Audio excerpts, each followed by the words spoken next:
So I made a video a day or two ago talking about how I have this desire to go into the woods and kind of live there for a period of time and, like, I don't know, do the survival stuff, the primitive stuff, and just be with nature and not necessarily focused or consumed by the desires society pushes upon us to continue making more money, doing more, taking on more responsibilities.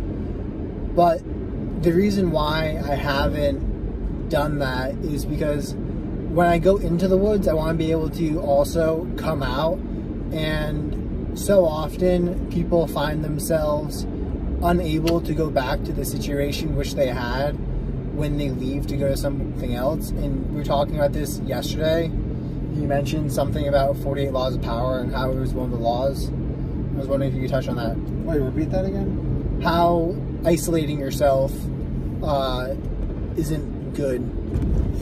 Hermit kingdoms.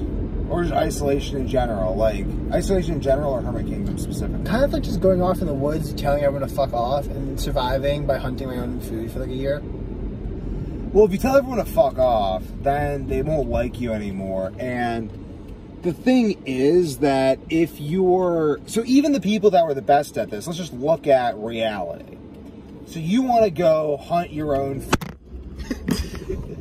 Yeah, does that stop? That's fine. Okay. There we go. Alright, go. You're gonna have to hold it for this hill, but yeah. Okay. Yeah. So you want to hunt your own food. And I think only for stops and then goes. That's the only time you can hold it. So you want to hunt your own food. Well, who is best at that? Well, the Indians and the fur trappers. So the Indians all lived in tribes because you want to work together, because you kill a deer. Peterson brings this up, Jordan Peterson, that if I kill an animal, I can't eat all that at once. So I can either store it, which is kind of dangerous because then that attracts other predators. That attracts other predators and they could eat it. Or the best way to store your food is to give it to people who are your friends, because then they'll help you get more food later. So having friends is really the most sophisticated method of storing wealth that people have developed, because I can't use all of my wealth now. And in fact, if I just try to store it, I become a target. But if I give lavish gifts to people and treat them very well, then people will want to give me gifts in the future, and this sort of reciprocity develops. So if you cut off this reciprocity, all that happens is that you become a target again, because now you have to build a massive storehouse of wealth, because you have to insure against all sorts of possibilities. Then you have to, like, defend the storehouse, and then you have to, like, get more stuff, or like it's really complicated. It basically just makes you a target, and it gives you way too much stuff to do, and you'll basically just work yourself to death, get injured, and die. Like, every time. Like, because even fur trappers, again, they're the closest to that you've ever seen in history, of people just going off in the woods. And what they would do is they would hunt animals. They would hunt an animal, they eat the animal, and they use that and the calories to go run around. They probably had friends too, so they probably give some of their friends some of the food. But let's say they didn't have any friends, they eat the food, and then they would go hunt other animals, and they would then store the pelts and then sell the pelts for money. So they still had relationships with people. If they didn't have any relationships with people, then those people wouldn't trade with them. So you still can't tell everyone to fuck off, because then they won't trade with you. So, like, this is sort of the Odyssey is even about. Like, even Cersei in the Odyssey is sort of the closest you see to that. Doesn't tell everyone to fuck off. She just kind of does her own thing respectfully. Yes. Maybe saying to tell everyone to fuck off is a bad example, but I don't know, you ever have the urge to just go into the woods and kind of live there for a year or two? I don't think that's necessarily the worst idea, but I think you should do it after a period of large activity. Like, it's sort of like a momentum problem. Like, no, I think it's the transition out of the woods that I'm wondering about. Because if you just decide to go off and, like, you can't exactly just go off and live in the woods and not focus on money or anything and just have a life like that, even if it'd be enjoyable, because there are taxes and things that you would have to pay. I mean, you could set up money beforehand to do that, but even doing that in such a way would put you at the whim of other people who would control what was going on outside the world, outside of the piece of property that you owned, implementing laws. Like, I don't know, game warden can tell you what you can and can't hunt on your own property. So, I mean, disassociating from society for a time, weakening you, and then trying to make a comeback into that society. And even if you did go off and disassociate yourself from society and live in the woods for a while, and then you had kids out there, I don't even think it would be necessarily ideal, because you're kind of trapping your kids for the most part to the lifestyle, and then you don't have to. Yeah, to the lifestyle that you have, because there's no resources or wealth to give them in order to allow them to leave it or go explore the rest of the world to understand how it functions. Yeah, oh yeah, this is the sort of thing. Like, you can't just... Well, if you want to have kids, especially, if you want to have kids, you're sort of committed to the game of building wealth, because you already built people, so you got to at least build wealth now. So, I think that... Yeah, you can't really just, like, freedom. It's the idea of, like, freedom. Like, I'm just going to go out and just kind of, like, travel. Like, okay, you know what happens to people who just wander around everywhere and no one knows who they are or where they are? They get killed.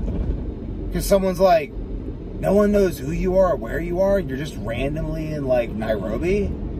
I'm taking your organs! Like, yay! Like, people have to know where you are. Like, the main thing, again, go back to the Odyssey, that keeps people from killing you and taking advantage of you is the idea that someone else may come and avenge you. I love that line from Epic the Musical, the Odyssey song, where it's like, if I don't return, then 600 men can make this island burn. Oh, yeah, it's like, yeah, if we don't show our faces, then 600 friends are waiting to turn this place to blazes. Yeah. Stay back, I'm warning you. We're just here for food. If we don't show our the whole faces, song. Yeah, I love that, like, 600 of our friends can make this whole place burn. It's just like... I always like that idea, because you always think of, like, battles and what you need to take over an area as, like, a very large army, but it's really not. Like, a handful of people trained with weapons could easily exert themselves over and take control of places, at least for a period of time, until another person can muster people about every together. revolution ever. Yeah, I know, but, like, people think that George Washington and his buddies. Yeah, but, like, people think that it requires such a large degree of people to do this. So, like, they see your army, and it's like, nah, you could really just do this stuff with, like, a very small... I think Napoleon, his brother, and, like, one of their friends took over France. Yeah. It's like, you really just do that stuff with a very small group of guys, because, I don't know, if you're a farmer by trade back in the day, and some guy shows up with a gun and a couple of his buddies, he's like, this town now belongs to us. You're like, okay, this isn't really changing my life. Have fun, man. Yeah, like, I guess I give you some of my money now, whatever. I was giving it to this guy, I'll give it to you now. Like, I don't really give a crap. It's the story of Finucci at the beginning of The Godfather, where Finucci was just going around. He's just one dude. He pretended he had a bunch of friends, but he's just this one dude going around, and he was just, like, intimidating people into paying him, and they just all did. Until Vito Corleone decided to end his life. That was all it took. It was just a decision. It's very interesting. Same with Sollozzo the Turk and Michael Corleone a generation later ending the Turk's life. It just took an organization, planning, preparation, and some real Sicilian balls. And that's it. It's the whole thing. So, but that's the whole point, though, is, again, like, you need some level of organization. Like, okay, so here's an example. So I was staying at Loon Mountain Resort up in New Hampshire, and there's a bunch of Jews who were there. Nothing against Jews or anything, but just, like, tons of Jews all over the place. So I started talking to the Jews about, like, Jewish stuff, because it was interesting to me. And this Jewish guy was telling me about how this Jewish boy got lost in the Swiss Alps. My brother was hiking the Swiss Alps, so I found this interesting, but he got lost in the Swiss Alps. And they actually, like, within a week, within a week he was back. Within 2 days, the community had raised funds, sent people on the plane. Like, they were on the plane in 2 days. And within 4 days, they'd found him. And they were on their way back. And like a week, like the whole thing was like completely over. And I was just like, there you go. Like, something happened to this member of the community, and they organized themselves. They went out, retrieved him immediately, and came back. And I think that, like, ultimately, I tell my little sister this. I'm like, if anyone's ever bothering you, you feel you're in a sketchy situation, like, just tell them that you've got 2 older brothers and some uncles. And that's all they need to know. Because at the end of the day, they'll go bother someone who doesn't have people who will come and avenge them. If you see, like, Law Abiding Citizen, Taken, any of these movies, these are based on real things. People will be like, oh, that's just revenge fantasy. Like Ramsey Dewey, who I actually very much respect, Ramsey Dewey in his opinion, he says that's just revenge fantasy. Au contraire, Mr. Ramsey Dewey. I can't remember the name of this right now. Someone in the comments let me know, but there is a person from like 1880 who was conned out of, I think, like $100,000. I mean, they $10,000 or $100,000. A lot of money. Robert Greene. Yeah, Robert Greene talks about this in the 48 Laws and in Mastery. Yeah. Know what you're dealing with.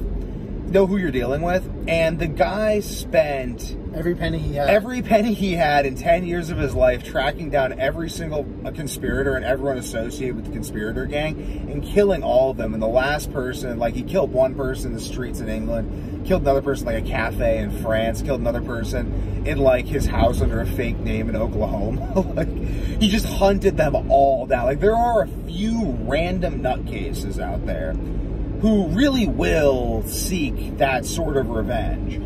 So, and I think you need to, like, again, like, this is sort of like everyone believes that the U.S. government will seek revenge on their behalf, and that's what gives them all a sense of peace and comfort. And I'm not going to attack that idea. I'm just going to point out that solitude, like the lone wolf, is, it's a defect. Wolves aren't meant to be alone. Like, they're created to be part of a pack. Like, even like lions and cats, which are much more solitary creatures, they still mate sexually. They still need at least one other kitty to, like, make other kitties. You can't, like, that's, people need people. People need people. All right, peace out.